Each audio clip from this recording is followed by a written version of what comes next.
Hello बच्चों, मैं शिवम चौहान अपने YouTube channel Shivam physics classes पर आपका बहुत बहुत स्वागत करता हूं। बेटा, हम आपको फिजिक्स का क्रैश कोर्स करा रहे हैं और इसमें हमारा चल रहा है चैप्टर नंबर 3 वैद्युत विभव। बच्चों, इसके सारी समरी हम आपको करा चुके हैं, वेरी शॉर्ट क्वेश्चन करा चुके हैं।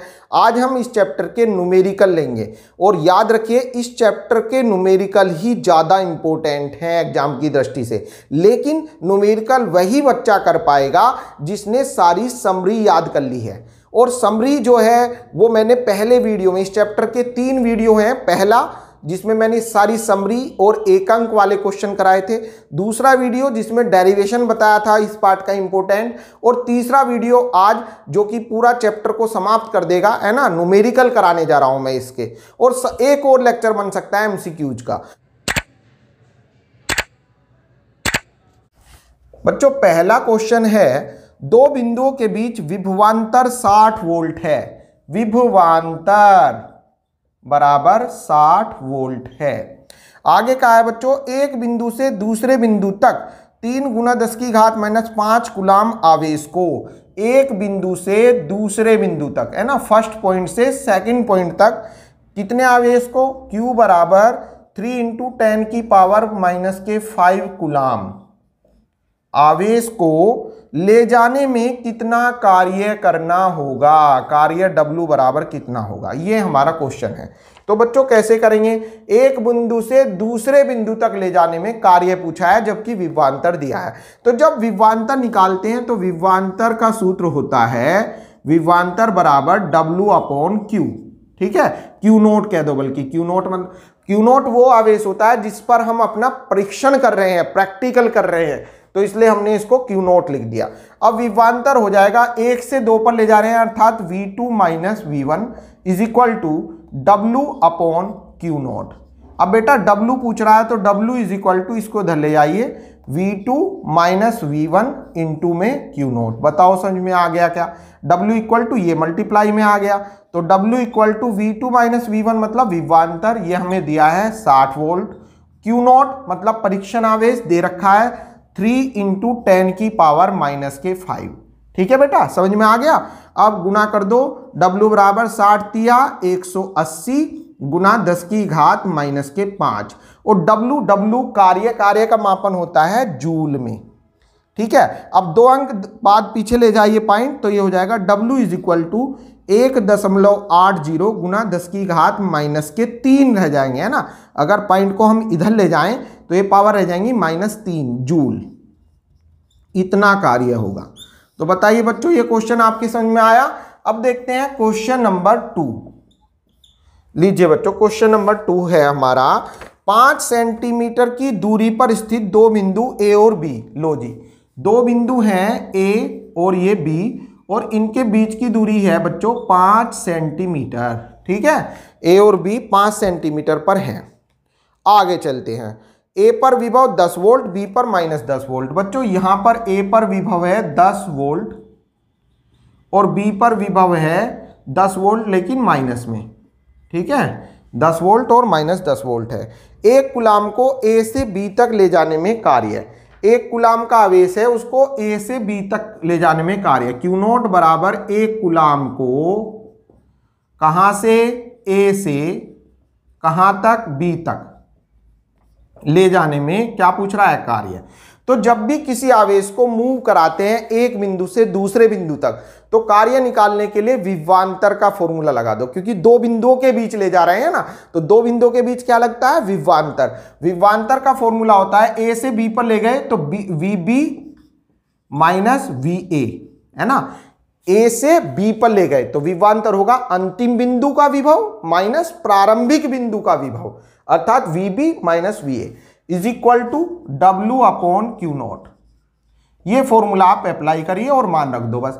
VB 10 वोल्ट माइनस में, माइनस VA बच्चों 10 वोल्ट है। ठीक है, प्लस का है लेकिन चूंकि सूत्र में यहां पर माइनस है तो इसलिए माइनस में लिखा जाएगा, बराबर W पूछ रहा है कितना कार्य होगा, और Q0 क्वेश्चन में दिया है 1 कूलाम।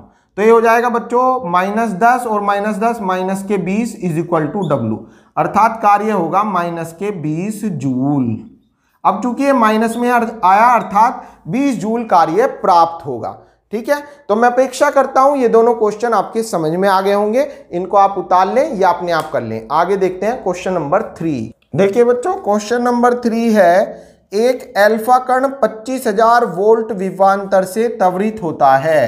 अल्फा कण कितने वोल्टेज पर? V बराबर 25,000 वोल्ट विभवांतर से त्वरित होता है। इसकी ऊर्जा में वृद्धि ज्ञात करो। क्या पूछ रहा है? ऊर्जा में वृद्धि बराबर कितनी? तो बेटा कैसे निकलेगी, ध्यान दें। ऊर्जा में वृद्धि बराबर होती है किया गया कार्य। कार्य ऊर्जा पर में कहती है कि ऊर्जा में वृद्धि बराबर होती है किया गया कार्य। ये ध्यान रखिएगा, फॉर्मूला जो बताया मैंने, कभी भी ऊर्जा में वृद्धि पूछे तो किया गया कार्य निकाल दो, ठीक है। और कार्य निकालने का फॉर्मूला तो हमने आज ही बताया। यहां पर जब भी दो बिंदुओं के बीच ले जा रहे हैं, क्योंकि यहां पर देखिए क्वेश्चन में कहा है कि अल्फा कण 25,000 वोल्ट विभवांतर, अंतर मतलब दो बिंदुओं के बीच विभवांतर हो गया, से त्वरित होता है। तो विभवांतर का फॉर्मूला लगा दो बच्चों, विभवांतर डेल V बराबर, डेल V लिख दो यहां पर, V2 माइनस V1 मतलब डेल V बराबर W अपॉन Q से, ठीक है। Q की जगह Q नोट कर दो, परीक्षण आवेश जिसको हम एक बिंदु से दूसरे बिंदु पर ट्रेवल करा रहे हैं। तो ये हो जाएगा, विभवांतर दे रखा बच्चों 25,000 वोल्ट, डेल V 25,000 या 25 गुना 10 की घात 3 लिख दो, ठीक है। 25,000 मतलब 25 गुना 10 की घात 3 इज इक्वल टू W पूछ रहा है, ऊर्जा में वृद्धि मतलब कार्य, कार्य हमसे पूछा है कितना होगा, अपॉन Q नॉट। कौन सा कण है बच्चों? अल्फा। अल्फा का जो आवेश होता है वो प्रोटॉन से डबल होता है और इसका आवेश होता है 3.2 इंटू 10 की पावर माइनस के 19 कूलाम। ये आपके याद होना चाहिए, ठीक है। अल्फा का आवेश 3.2 गुना 10 की घात माइनस के 19 कूलाम, इतना आवेश होता है। रख दो इसको, 3.2 गुना 10 की घात माइनस के 19। इसको इधर ले जाएंगे बच्चों तो W बराबर हो जाएगा, इसको इधर ले आइए, 25 गुना 3.2 गुना 19 माइनस के और 3 प्लस के तो माइनस के 16। अभी हो जाएगा W इज इक्वल टू 25 दूनी 50, 5 जीरो, 25 तिया 75 और 5 80, 80.0 गुना 10 की घात माइनस के 16। या ऐसे आप लिख सकते हो W बराबर, एक अंक पीछे ले आइए तो 8.0 गुना 10 की घात माइनस के 15 जूल, इतना कार्य होगा। तो बताइए बेटा, क्वेश्चन समझ में आ गया आपके? विभवांतर का फॉर्मूला लगा दो, Q नोट का मान रख दीजिए, अल्फा कण का आवेश इतना होता है और मल्टीप्लाई कर दो, आंसर आ गया। आगे देखते हैं बच्चों क्वेश्चन 4, इसे नोट कर लीजिएगा।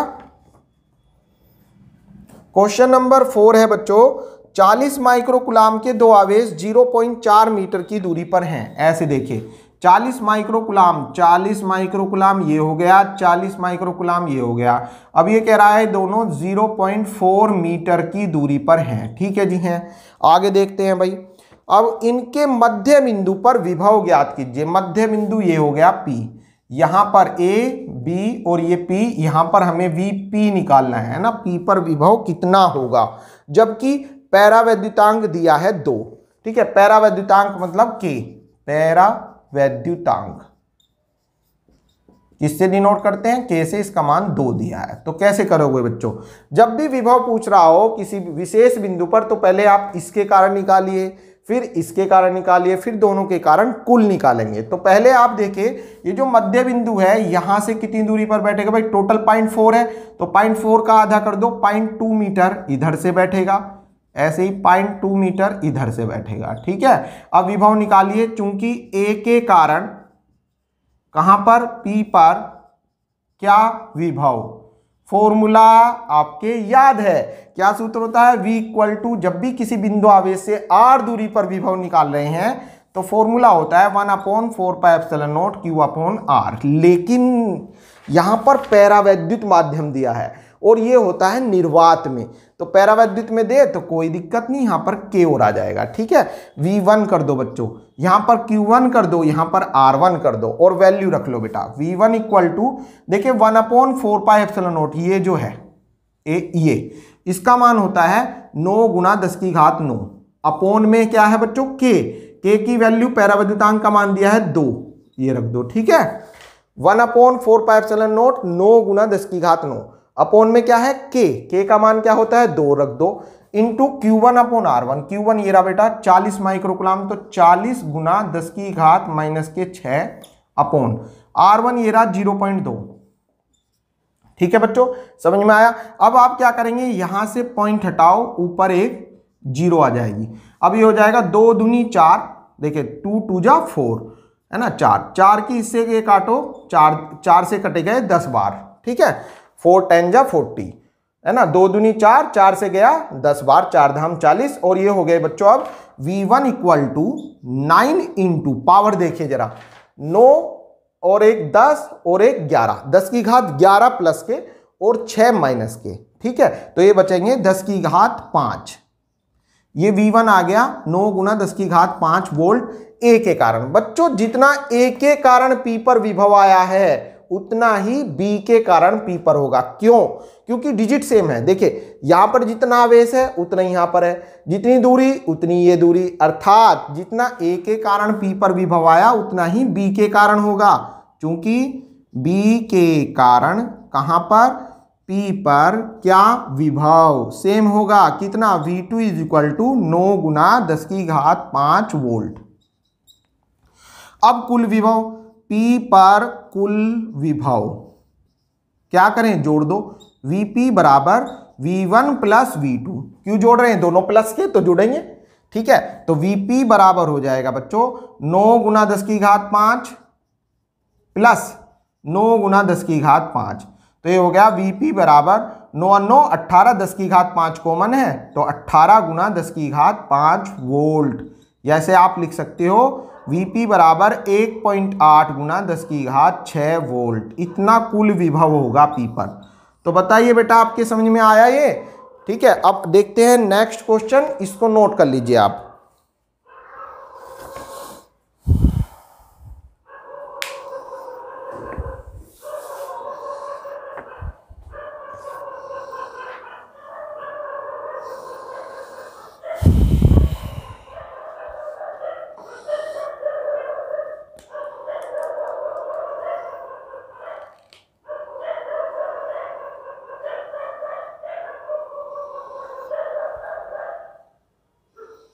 तेरे हाथ में मेरा हाथ हो, सारी जन्नतें मेरे साथ हो, तू जो पास हो हरदम साथ हो, तेरे प्यार में हो जाऊं फना, रू रू रू रू रा रा रा रा रा, रू रू रू रू रू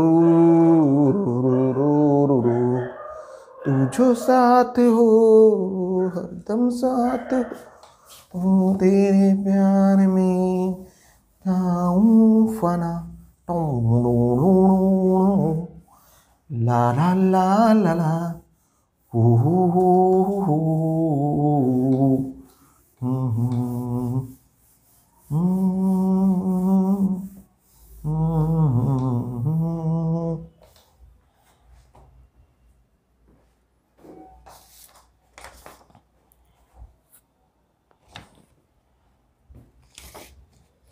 अब देखिए बच्चों क्वेश्चन नंबर 5 की ओर आ गए हम। 10 सेमी त्रिज्या के धातु के आवेशित गोले के पृष्ठ पर 10 वोल्ट का विभव है। ऐसे ये गोला हो गया धातु का, इसकी रेडियस दी है 10 सेंटीमीटर और इसके पृष्ठ पर विभव दिया है 10 वोल्ट, है ना। कितना विभव दिया है, 10 वोल्ट। हर जगह पृष्ठ पर 10 वोल्ट का विभव है ना। 10 सेंटीमीटर की त्रिज्या है। अब कह रहा केंद्र पर विभव कितना होगा, केंद्र पर विभव, यहां पर विभव कितना होगा। तो ध्यान दीजिए, जितना गोले के पृष्ठ पर विभव होता है उतना ही केंद्र पर विभव होता है। इस बात को हम लिख देंगे, गोले के पृष्ठ पर विभव, गोले के पृष्ठ पर विभव बराबर होता है केंद्र पर विभव। ठीक है, जितना पृष्ठ पर होता है उतना ही केंद्र पर। तो पृष्ठ पर कितना दिया है, 10 वोल्ट, तो केंद्र पर भी कितना होगा, 10 वोल्ट। तो एक आंसर तो बच्चों ये आ गया आपका। ठीक है, पहला पार्ट सोल्व हुआ। बस ये याद रखना है, जो पृष्ठ पर विभव है वही केंद्र पर है। क्यों? क्योंकि इसको डेरिवेट है, इसका डेरिवेशन है। आगे देखिए बच्चों, इसी का सेकंड पार्ट, इसके पृष्ठ पर वैद्युत क्षेत्र की तीव्रता कितनी होगी। पृष्ठ पर वैद्युत क्षेत्र, अंदर तो शून्य होती है, पृष्ठ पर पूछिए वैद्युत क्षेत्र कितना होगा। तो पृष्ठ पर वैद्युत क्षेत्र, पृष्ठ पर वैद्युत क्षेत्र, बेटा फॉर्मूला आपके याद होगा, क्या सूत्र होता है, E बराबर 1/4 pi epsilon not Q upon R square. कहां से आया? लेसन 1 से आया, है ना। कोई भी आवेश अगर किसी गोलाकार पृष्ठ पर फैला हो तो उसके पृष्ठ पर वैद्युत क्षेत्र होता है E बराबर 1/4 pi epsilon not Q upon R square. अब इसमें से आपको क्या करना है, ध्यान से देखिए, हम क्या करेंगे, E equal to 1/4 pi epsilon naught, ध्यान से समझना है बेटा अब आपको, Q अपॉन, ये जो R स्क्वायर लिख रहा है इसको ऐसे लिख दो R गुना R। ऐसे कोई दिक्कत है क्या भाई तुम्हें? स्क्वायर है, तोड़ के लिख दिया मैंने। अब ये कुछ है, ये क्या है भाई? ये है विभव का सूत्र, है ना, पृष्ठ पर विभव। ये 1/4 pi epsilon not Q upon R, ये होता है विभव।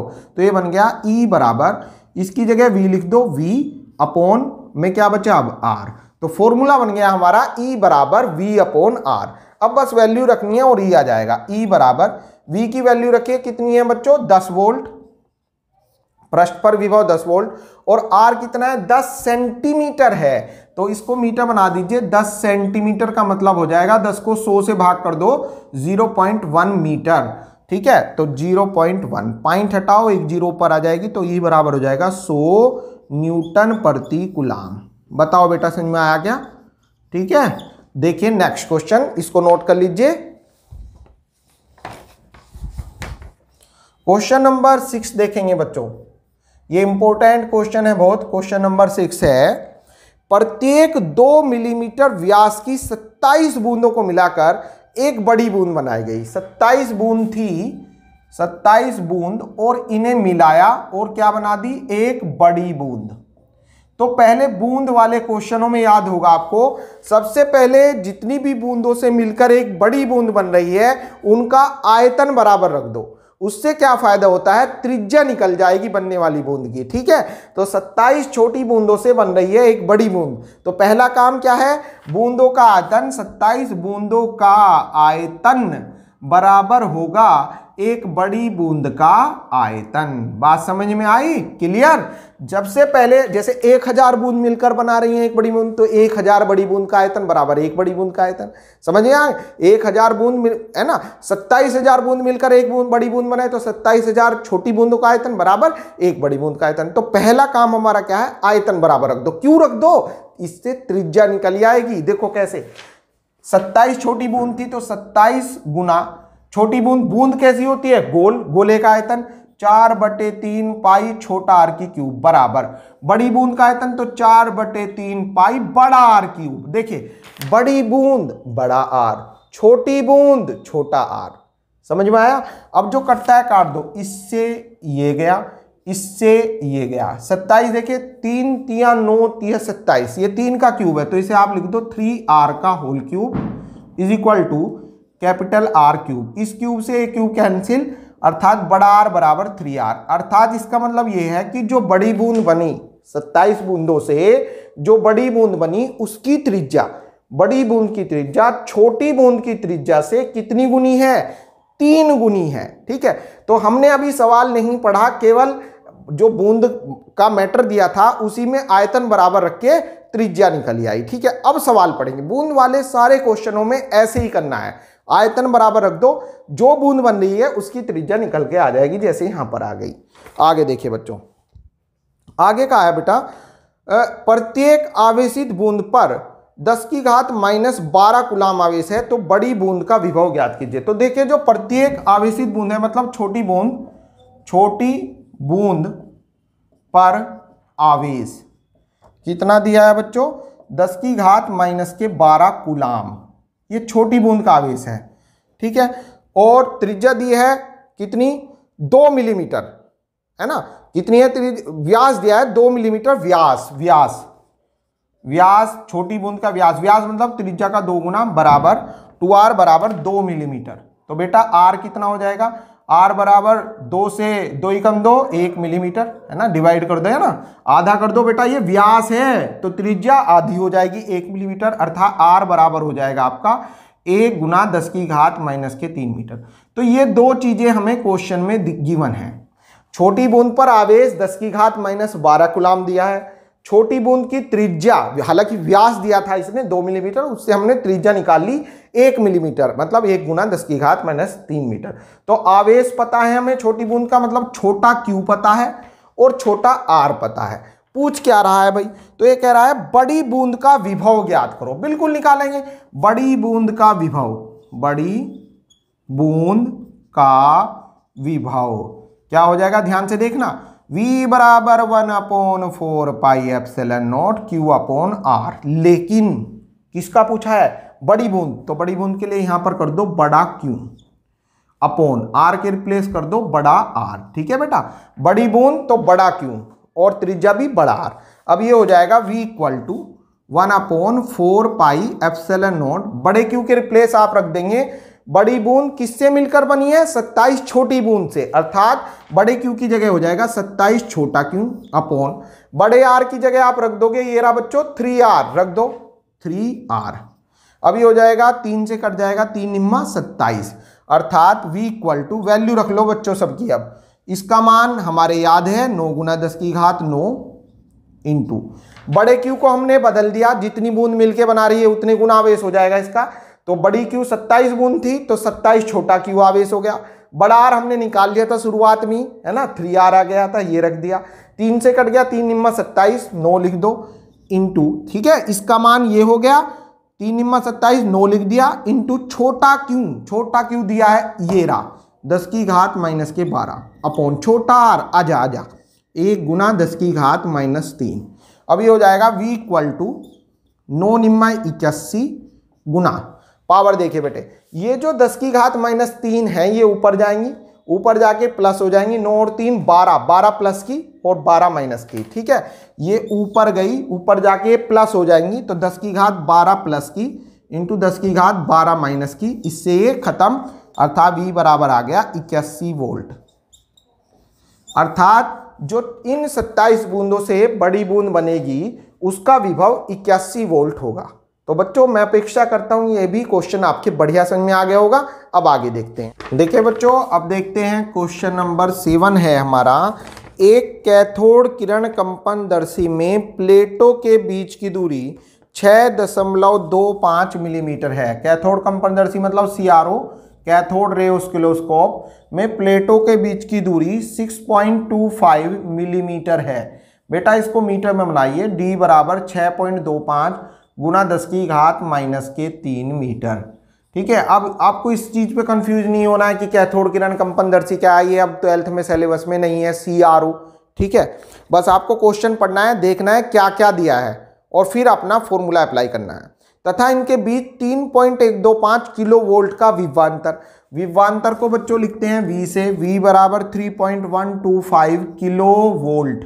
इसको वोल्ट में बनाइए, अच्छा नहीं लग रहा है, तो 3.125 इंटू 10 की पावर 3 वोल्ट है ना, 1 किलो वोल्ट में होते हैं 1000 वोल्ट, अर्थात 10 की घात 3 वोल्ट। विभवांतर स्थापित किया जाता है इन प्लेटों के बीच वैद्युत क्षेत्र के कारण कैथोड किरण में कितना त्वरण उत्पन्न होगा। त्वरण मतलब A पूछा है, एक्सेलरेशन कितना होगा। तो बेटा ये निकालने के लिए आप क्या करेंगे, D दिया है, V दिया है, पहले इन दो वैल्यू से E निकाल लो। प्लेटों के बीच वैद्युत क्षेत्र, प्लेटों के बीच क्या, वैद्युत क्षेत्र की तीव्रता, लगाइए सूत्र E बराबर V अपॉन D से, ये फॉर्मूला हम अप्लाई करते हैं। तो E बराबर वैल्यू रखिए V 3.125 इंटू 10 की पावर 3 मतलब 1000 है ना, और अपॉन में D ये रहा बच्चों 6.25 और इंटू में 10 की पावर माइनस के 3। बताइए बेटा समझ में आया क्या। ये इससे कटेगा, लगभग 2 बार कट जाएगा है ना, 2 पंजे 10, 1 0, 2 दूनी 4 और 1 5, 2 एकम 2, 2 3 6, लगभग 2 बार कट गया। 2 से कट गया बच्चों 500 बार। ठीक है, इससे 2 बार कटा, 2 से 500 बार, इसको ऊपर ले जाइए तो E इज इक्वल टू हो जाएगा 500 गुना, ये ऊपर गया 10 की घात -3 नीचे है, ऊपर जाकर प्लस, तो 10 की घात +3, अर्थात कहने का मतलब E बराबर 5 गुना 3 और 2 5, भाई 3 तो ये रही और 2 ये, तो 10 की घात 5 वोल्ट पर मीटर या न्यूटन पर कूलाम। ये E आ गया भाई वैद्युत क्षेत्र, है ना, अर्थात CRO की प्लेटों के बीच इतना वैद्युत क्षेत्र उत्पन्न हुआ। अब पूछा क्या है, वैद्युत क्षेत्र नहीं पूछा है, उन्हें पूछा है प्लेटों के बीच जो कैथोड किरण कण हैं उनमें कितना त्वरण उत्पन्न होगा, एक्सेलरेशन कितना होगा। तो ये निकालने के लिए बच्चों त्वरण का फॉर्मूला न्यूटन ने बताया था, हमें न्यूटन का नियम लगाइए। न्यूटन ने बताया था F बराबर ma, बच्चे के याद है F बराबर ma। यहां से A को सेपरेट कीजिए, A इक्वल टू, इसको इधर ले जाइए, A equal to F upon m, ठीक है बेटा। तो ये हो जाएगा A इक्वल टू F की वैल्यू रखिए, F मतलब बल, न्यूटन के अनुसार F बराबर होता है EQ, F बराबर EQ कहां से आया, E बराबर F अपॉन Q, है ना, चैप्टर 1 में पढ़ाया था, E बराबर F अपॉन Q, तो F बराबर EQ, तो F बराबर EQ और अपॉन में M, ठीक है। वैल्यू रख लेंगे अब सबकी, हमारे पास है A बराबर E, ये रहा बेटा, आजा भाई आजा, E आजा, E आजा, 5 गुना 10 की घात 5 इंटू Q मतलब आवेश 1.6 गुना 10 की घात -19, कैथोड कण मतलब इलेक्ट्रॉन, इलेक्ट्रॉन का आवेश 1.6 गुना 10 की घात -19 अपॉन m मतलब इलेक्ट्रॉन का द्रव्यमान कितना होता है 9.1 गुना 10 की घात -31, ठीक है बेटे। अब बस इसको सोल्व कर लेंगे तो A बराबर हो जाएगा 16 पंजे 80, एक बाद 0.8 रह गया और पावर हो गई ये -19 + 5 -14 अपॉन 9.1 गुना 10 की घात -31। अब क्या होगा बेटा, इसको ऊपर ले जाइए, ऊपर जाकर ये जो -31 है ऊपर जाकर +31 हो जाएगा, 31 में से 14 जाएंगे तो 10 की घात 17 बचेंगे, अर्थात ये हो जाएगा बच्चों A बराबर 8 गुना 10 की घात 17 अपॉन 9.1। अब इसमें से एक काम करो, 1/10 इससे ले लो, मांग लो इससे, इसने इसे दे दी तो पावर कितनी रह गई इसकी 16। अब बस भाग दे लेंगे, 9 8 72 मतलब 8 दशमलव समथिंग, तो A बराबर 8 पॉइंट समथिंग आप देख लेंगे कितना आएगा, डिवाइड देखा इंटू 10 की पावर 16 मीटर पर सेकंड स्क्वायर। इतना त्वरण इसके अंदर जो CRO के अंदर जो कैथोड कण होंगे उनमें इतना त्वरण उत्पन्न होगा इतना वोल्टेज लगाने पर, ठीक है। तो मैं अपेक्षा करता हूं ये क्वेश्चन भी आपके समझ में आ गया होगा। अब इससे आगे देखते हैं बेटे। अब देखिए बेटे क्वेश्चन नंबर 8 है हमारा, किसी बिंदु P पर वैद्युत विभव P पर वैद्युत विभव समीकरण के रूप में दिया है बच्चों, V इक्वल टू VXYZ, है ना, XYZ बराबर दिया है 6x - 8xy स्क्वायर -8y और जी प्लस 6yz और -4z स्क्वायर, है ना, इक्वेशन के फॉर्म में दिया है ये। और मूल बिंदु जो है, मूल बिंदु के निर्देशांक क्या होते हैं बच्चों, मूल बिंदु x y z, इसके निर्देशांक होते हैं 0 0 0, ठीक है। मूल बिंदु पर स्थित 2 कूलाम आवेश दिया है Q बराबर 2 कूलाम। मूल बिंदु पर स्थित 2 कूलाम के आवेश पर वैद्युत बल निकालना है, बल मतलब F बराबर क्या, तो बेटे बल का सूत्र होता है F बराबर EQ, बल का सूत्र E बराबर F अपॉन Q, तो F बराबर EQ। तो क्या चाहिए हमें, E निकालना होगा। तो E निकालने के लिए विभव का E से संबंध लगाइए। हमने पढ़ा था कि वैद्युत क्षेत्र की तीव्रता जो होती है वो विभव प्रवणता के del V upon del X के बराबर होती है माइनस में। लेकिन अगर परिमाण निकालें इसका तो E बराबर, इसको मैथमेटिकल फॉर्म में ऐसे लिख सकते हैं dV अपॉन dx, ठीक है। केवल परिमाण की अगर बात करें, मान की बात करें तो चिन्ह से कोई मतलब नहीं है, E बराबर dV अपॉन dx लिखा जा सकता है।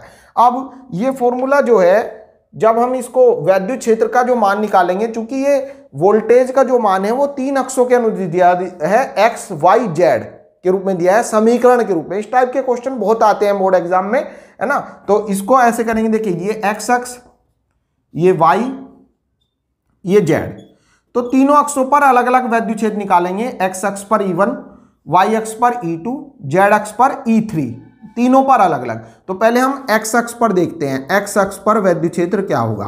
एक्स अक्ष पर। तो E1 कर दो, E1 बराबर dv अपॉन dx, मतलब d अपॉन dx, और v का मान रख दीजिए। v का मान ये रहा बच्चों, ये रहा इक्वेशन की फॉर्म में 6x minus 8xy square minus 8y plus 6yz minus 4z square. अब इसका आप x के रेस्पेक्ट में डिफरेंशियल कर दो, है ना, x के रेस्पेक्ट में अवकलन कर दो, तो E1 बराबर हो जाएगा, x के रेस्पेक्ट में हो रहा है तो उसका होगा जिसके साथ x है।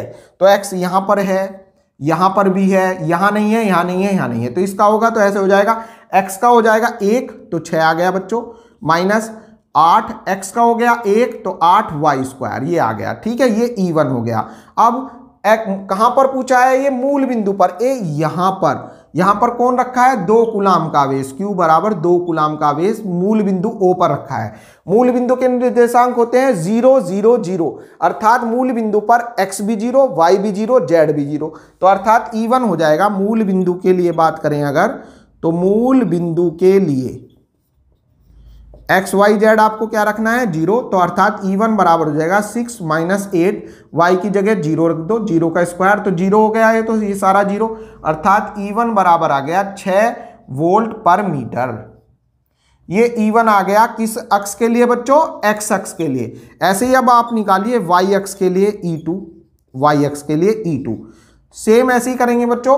dv अपॉन dx है ना, तो यहां पर हो जाएगा dv अपॉन dy, अर्थात y के रेस्पेक्ट में इसको अवकलन कर देंगे, तो E2 बराबर d upon dy as it is रहेगा, और इसमें v का मान रख दो। v का मान कहाँ है, वो रहा v का मान, आ जा, v का मान रख दिया 6x minus 8xy square minus 8y plus 6yz और माइनस 4z स्क्वायर। इसका बच्चों y के रेस्पेक्ट में अवकलन करिए तो ये हो जाएगा E2 इज इक्वल टू, ध्यान से देखिएगा, E2 is equal to Y के रेस्पेक्ट में हो रहा है तो उसका होगा जिसके साथ y है, जैसे इसका होगा, इसका भी होगा, इसका भी होगा, इसका और इसका तो कोई मतलब ही नहीं है क्योंकि यहाँ y नहीं है, अर्थात इसका हो जाएगा 0। ठीक है, जैसे यहाँ पर हमने केवल इसका लिया, इसका भी 0 हो गया, इसका भी 0 हो गया, इसका भी 0 हो गया, क्योंकि यहाँ पर x नहीं था। यहाँ पर भी देखेंगे तो अब y वालों का देखना है, y इसके साथ है, इसके साथ है, इसके साथ है, इसके नहीं है, तो ये 0 माइनस, अब ध्यान से देखना बेटा, ये हो जाएगा आपका किसके रेस्पेक्ट में कर रहे हैं हम, y के रेस्पेक्ट में, तो ये हो जाएगा आपका, ये 2 है, 2 जो है ये शुरुआत में आ जाएगा 8 दूनी 16 xy, क्या हो जाएगा 8 दूनी 16 xy, और माइनस इसका हो जाएगा 8, y का हो गया 1 क्योंकि y के रेस्पेक्ट में हो रहा है, प्लस यहाँ पर हो जाएगा 6z है ना, y का 1 हो गया, माइनस 4z स्क्वायर, यहाँ y नहीं है तो 0, तो ये आ गया बच्चों E2 is equal to minus के 16xy और माइनस के 8 है ना, 8 1 जा 8 तो 8 और प्लस के 6z। अब मूल बिंदु के लिए पूछा है xyz पर, तो मूल बिंदु के लिए हो जाएगा E2 बराबर xyz, इनके मान क्या दिए हैं बच्चों 0 0 0, अर्थात E2 बराबर हो जाएगा, ये सारा 0 हो जाएगा, जब xy का मान रखेंगे ये भी सारा 0 हो जाएगा, तो E2 बराबर आ गया माइनस के 8 क्या वोल्ट पर मीटर। ठीक है बच्चों, E2 आ गया किसके लिए, y अक्ष के लिए। अब ऐसे ही आप निकालेंगे z अक्ष के लिए, z अक्ष पर E3 बराबर सेम ऐसे ही करिए बच्चों, क्या फॉर्मूला होता है dv अपॉन dx, dz कर दो, अब z के रेस्पेक्ट में अवकलन कर देंगे तो ये हो जाएगा E3 equal to d upon dz, ऐसे ही रहने दो, और इसमें v की वैल्यू रख दीजिए, v की वैल्यू ये रही, v की वैल्यू है हमारी 6x minus 8xy square minus 8y plus 6yz और माइनस 4z स्क्वायर। तो अब ये रखिए बच्चों, तो ये हो जाएगा E3 इज इक्वल टू, यहाँ z नहीं है, यहाँ नहीं है, यहाँ नहीं है, यहाँ पर है, तो इन तीनों का तो 0 हो गया, शुरुआत 0 माइनस 0 माइनस 0 प्लस, अब देखिए इसका हो जाएगा, यहाँ पर z है तो z का 1 हो जाएगा, तो 6y बचा, 6y, और यहाँ पर हो जाएगा, ये यहाँ पर आ जाएगा 4 दूनी 8, जो पावर होती है वे शुरुआत में आ जाती है और उनमें से एक घट जाता है, अवकलन का सूत्र है, तो पावर कितनी है 4z स्क्वायर, z के ऊपर 2 घात हैं तो घात कहाँ जाएंगी शुरुआत में, तो 4 दूनी 8z माइनस के 8z, तो ये हो जाएगा बच्चों E3 इक्वल टू अब 0 प्लस 6y माइनस 8z। अब कहां पर पूछा था हमारे से, 0 0 0 पर, मूल बिंदु पर। तो मूल बिंदु के लिए लिख देता हूं मैं, मूल बिंदु के लिए E3 बराबर हो जाएगा y भी 0 z भी 0 अर्थात E3 बराबर 0। तो इसलिए परिणामी वैद्युत क्षेत्र भाई E3 तो 0 हो गया, z अक्ष पर कुछ नहीं है, x अक्ष पर ये आ गया EX लिख सकते हो आप इसको, ये EX आया है। y अक्ष पर जो आया है E2 ये y अक्ष पर आया, इसको EY लिख दो। तो परिणामी हो जाएगा E बराबर अंडर रूट के अंदर EX square plus EY square. ठीक है, ये हो गया। x और y का जो वैद्युत क्षेत्र होगा, जब आप इनका परिणामी निकालेंगे तो वो इनके विकर्ण पर आएगा, और विकर्ण पर निकालने के लिए नेट मान अंडर रूट में वर्ग करके जोड़ दो। ये EX ये EY, परिणामी कहां आएगा, विकर्ण पे। विकर्ण पे नेट मान निकालने के लिए पाइथागोरस थ्योरम, तो अंडर रूट में इसका वर्ग जमा इसका वर्ग, तो अर्थात E इक्वल टू हो जाएगा अंडर रूट में EX, देखिए कितना आया था बच्चों, EX 6 का वर्ग 36 प्लस EY माइनस के 8 इसका वर्ग 64। तो कहने का मतलब E बराबर हो जाएगा, यहां पर कर रहा हूं बेटे मैं, आजा भाई। तो E बराबर हो गया अंडर रूट के अंदर 64 और 3600, अर्थात E बराबर 100 का वर्गमूल 10 न्यूटन प्रति कूलम। ये E आ गया बच्चों, अर्थात मूल बिंदु पर वैद्युत क्षेत्र तो इतना होगा, इतना। अब बल हो जाएगा, इसलिए बल का सूत्र होता है F बराबर EQ, F बराबर EQ। तो F बराबर E है 10 और Q 2, 10 दूनी 20, तो F बराबर 20 क्या, न्यूटन। इतना बल लगेगा। बताइए बेटे समझ में आया क्या? आगे देखिए फिर, बिंदु P पर विभव का समीकरण हमें ये दिया था, मूल बिंदु XYZ जिसके निर्देशांक 0 0 0 होते हैं, पर अगर 2 कूलम आवेश रखा हो तो बल पूछा है। तो हमने क्या करा, पहले इसका डायग्राम क्रिएट करा, XYZ, यहां पर मूल बिंदु पर 2 कूलम, यहां पर हमसे बल पूछ रहा है। तो मूल बिंदु पर बल निकालने के लिए जो विभव दिया है उसको, उसकी सहायता से हम x अक्ष पर, y अक्ष पर और z अक्ष पर, तीनों अक्षों पर वैद्युत क्षेत्र निकालेंगे। x अक्ष पर E1 निकाला, ये आ गया, EX लिख दिया इसको। y अक्ष पर E2 निकाला, है ना, EY लिख दिया। z अक्ष पर E3 निकाला जो कि 0 आया, तो इसके हमने कहीं पे गणना में यूज नहीं होगा। अब परिणामी वैद्युत क्षेत्र हो जाएगा x का और y का जो आया है वो अंडर रूट में वर्ग करके जोड़ दो, इसको 10 आ गया। अब बल पूछ रहा है तो F बराबर EQ लगा दो, E का मान आया 10 और Q का मान 2, तो 10 दूनी 20। ठीक है बच्चों, तो इसे आप नोट कर लीजिए। मैं अपेक्षा करता हूं आपके जितने भी मैंने न्यूमेरिकल कराए वे सारे अच्छे समझ में आ गए होंगे बच्चों। इससे अगले लेक्चर में हम इस पार्ट के MCQs को हल करेंगे। ठीक है, आज के लिए इतना ही बहुत है। Thank you so much.